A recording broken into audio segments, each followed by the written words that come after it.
২৭তম বিসিএসে নিয়োগবঞ্চিত ১,১৩৭ জনকে চাকরি ফেরতের নির্দেশ দিয়েছে আপিল বিভাগ। সকালে প্রধান বিচারপতি সৈয়দ রেফাত আহমেদের নেতৃত্বাধীন ৫ সদস্যের আপিল বিভাগ এই রায় দেন। এর আগে এ সংক্রান্ত রায়ের বিরুদ্ধে করা ৩টি আপিলের শুনানি শেষ হয়। কোটি মানুষের আস্থার ভালোবাসায় ১১ বারের মতো দেশের ১ নম্বর রেফ্রিজারেটর ব্র্যান্ড ওয়ালটন। এ নিয়ে আরও জানাতে হাইকোর্ট চত্বর থেকে যোগ দিচ্ছেন সহকর্মী জাহিদুল বাশার। জাহিদুল বাশার, রায়ের বিষয়ে বিস্তারিত কি জানা গেছে জানাবেন?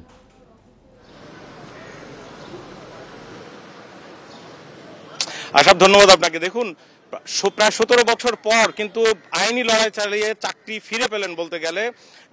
সেই সময়ের যারা বিসিএস কর্মকর্তা ছিলেন ২৭ বিছিয়েছে ১১৩৭ জন, এই বিভিন্ন ক্যাডারের কিন্তু, এবং তাদেরকে একেবারেই শুধুমাত্র নিয়োগ দিতে বাকি ছিল, বাকি সব কিন্তু কমপ্লিট হয়ে গিয়েছিল ওই সময়টিতে।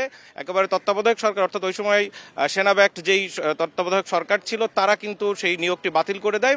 অর্থাৎ একটি কারণ দেখানো হয়েছিল যে জনমনে বিশ্বস্ততা ফিরাতে, মানে সেই সময় কিছু অভিযোগ তোলা হয়েছিল এই নিয়োগ নিয়ে। তারপরে একেবারে এক সিদ্ধান্তে, নির্বাহী আদেশে সেটি কিন্তু অবৈধ ঘোষণা করা হয় এবং পরবর্তীতে তারা চাকরি হারান। তারপরে দীর্ঘদিন হাইকোর্ট, অ্যাপিলেট ডিভিশন এবং আজকে রিভিউ আবেদন শেষে প্রধান বিচারপতির নেতৃত্বে ফুল বেঞ্চ তারা কিন্তু তাদের আপিল অ্যালাউ করেন এবং যার পরিপ্রেক্ষিতে তাদের চাকরি ফিরত পেয়েছেন। আমার সাথে এই মুহূর্তে রয়েছেন এই মামলায় আপিল বিভাগে যিনি লড়েছেন, অন্যান্য আইনজীবীদের সাথে ছিলেন অ্যাডভোকেট শিশির মনির, তিনি রয়েছেন। একই সাথে আপনি দেখতে পাচ্ছেন যে এখানে বেশ কয়েকজন যারা চাকরি ফেরত পেয়েছেন তারা, অর্থাৎ তারা এই সময় বিভিন্ন চাকরিতে কিন্তু ঢুকে গেছেন, কিন্তু তারপরও সরকারি চাকরি এবং আইনি লড়াই চালিয়ে তারা যে বৈধ উপায়ে তারা যে সঠিকভাবে চাকরিটি পেয়েছিলেন সেটি এখন সর্বোচ্চ আদালতের মাধ্যমে সেটি প্রমাণিত হলো। আমরা একটু কথা বলবো। শিশির মনির রয়েছে। শিশির মনির, আপনি কোর্টে ছিলেন, প্রধান বিচারপতির মাধ্যমে একটি রিভিউ আবেদনের নিষ্পত্তি হলো, চাকরি ফেরত পেয়েছেন, একটু বলবেন আদালতে কোনো মন্তব্য এসছে কিনা আর কি ঘটেছে?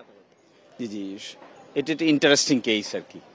১৭ বছর পরে এইভাবে চাকরি ফেরত পেতে পারে ১১৩৭ জন, এটি বাংলাদেশের ইতিহাসে আগে কখনো ঘটেনি।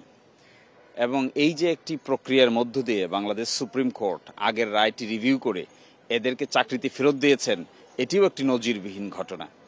আর ইন্টারেস্টিং আরেকটি বিষয় হলো, ঠুনকো কারণে তাদের চাকরি থেকে বাদ দেওয়া হয়েছিল, যে নরমনে নাকি বিভ্রান্তি এবং প্রশ্ন দেখা দিয়েছে। হাইকোর্ট ডিভিশনে রায় যিনি দিয়েছিলেন বিচারপতি, আজকে সে হাইকোর্ট ডিভিশনের বিচারপতিকেও আদালত ডেকে অনেকটা সম্মাননাই প্রদান করেছেন, কারণ তিনি হাইকোর্ট ডিভিশনে এদের পক্ষে রায় দিয়েছিলেন। তার রায়টা যখন সুপ্রিম কোর্টে আসে তখন লিভ গ্রান্ট করা ছাড়াই ওটাকে খারিজ করে দেওয়া হয়। খারিজ করার ফলে তারা আর জয়েন করতে পারেনি। তার রিভিউ আবেদনের প্রেক্ষিতে আজকে রিভিউ আবেদন এলাও হলো। এর মধ্য দিয়ে বাংলাদেশের বিচার ব্যবস্থায় নতুন নজির সৃষ্টি হলো। যাদেরকে অ্যাপয়েন্টমেন্ট দেওয়া হয়েছে তারা যদি এখন সঠিকভাবে তাদের দায়িত্ব পালন করতে পারে, দেশ গঠনে ভূমিকা পালন করতে পারে, ন্যায় নিষ্ঠা সততার সাথে ভূমিকা পালন করতে পারে, তাহলে প্রশাসনের যে শূন্যতার তৈরি হয়েছে বর্তমান পরিস্থিতিতে, এই শূন্যতাটুকুও তাদের দ্বারা পরিপূর্ণ করে ফেলা সম্ভব। একটা বিষয় একটু জানতে, ২৭ বিসিএস তো বোধহয় সার্কুলার হয়েছিল বিএনপি সরকারের সময়, এবং সেই সময়ের সার্কুলারের কারণই কি একটা বড় কারণ হতে পারে যে পরবর্তীতে তত্ত্বাবধায়ক সরকার এসে এটিকে বাতিল করে, এরকম কি একটা? ওনারা তখন বলেছেন যে বাতিল করলেন কেন, কারণ বাতিল করলেন এই জন্য যে অনেকের নাকি পলিটিক্যাল ব্যাকগ্রাউন্ড আছে।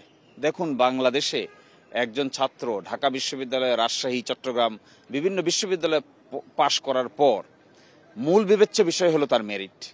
যদি সে মেরিটে অ্যালাউ হয়, বিশেষ প্রক্রিয়ার জটিল প্রক্রিয়ার মধ্য দিয়ে যদি সে অ্যালাউ হয়, তাহলে তার পরিবারে কে কোন দলের সঙ্গে সম্পৃক্ত ছিল এটি তাকে চাকরি দেওয়া থেকে বিরত থাকার কোনো কারণ থাকতে পারে না।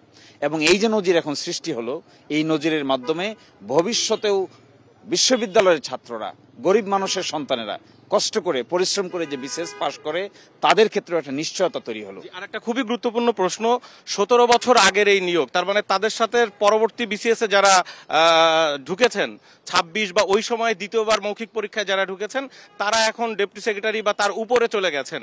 তো এখন এনাদের আসলে নিয়োগটা কোন পদে হবে, আদালতের কোনো নির্দেশনা আছে কি?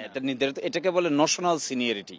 ওনারা যেদিন থেকে অ্যাডভার্টাইজমেন্ট হয়েছে সেদিন থেকেই সিনিয়র, সেই ব্যাচের সঙ্গেই সিনিয়র হিসেবে কাউন্ট হবেন, কিন্তু তাদের চাকরির এই সময়কার কোনো অভিজ্ঞতা নাই। এই জন্য তারা জয়েন করবেন ওই পোস্টেই, শুরুর পোস্টেই জয়েন করবেন, কিন্তু তার সিনিয়রিটি কাউন্ট হবে ওই দিন থেকে যেদিন থেকে তাদের অ্যাডভার্টাইজমেন্ট হয়েছিল। ২৭ থেকেই ২৭-এর অন্যান্যরা যেভাবে নিয়োগ পেয়েছে, অন্যান্যদের যেমন করে সিনিয়রিটি আছে, তাদেরকে একই ধরনের সিনিয়রিটি দিতে হবে এবং তা ৯০ দিনের মধ্যে রায় পাবলিশ হওয়ার 90 দিনের মধ্যে তাদের নিয়োগ প্রক্রিয়া কমপ্লিট করতে হবে। জি, আপনাকে অনেক ধন্যবাদ। আপনি শুনছিলেন যে আইনজীবী শিশির মনির তিনি আমাদের সাথে কথা বলছিলেন এবং জানাচ্ছিলেন যে আসলে সর্বশেষ কি অবস্থা, এবং বাংলাদেশে এটি কিন্তু একটি বিরল ঘটনা যে 1137 জন সবাই প্রথম শ্রেণীর কর্মকর্তা বিসিএস ক্যাডার তারা আজকে অ্যাপিলেট ডিভিশনের মাধ্যমে তাদের চাকরি ফেরত পেলেন এবং একটি রিভিউ নিষ্পত্তির মাধ্যমে। হাইকোর্ট চত্বর থেকে জানাচ্ছেন সহকর্মী জাহিদুল বাশার।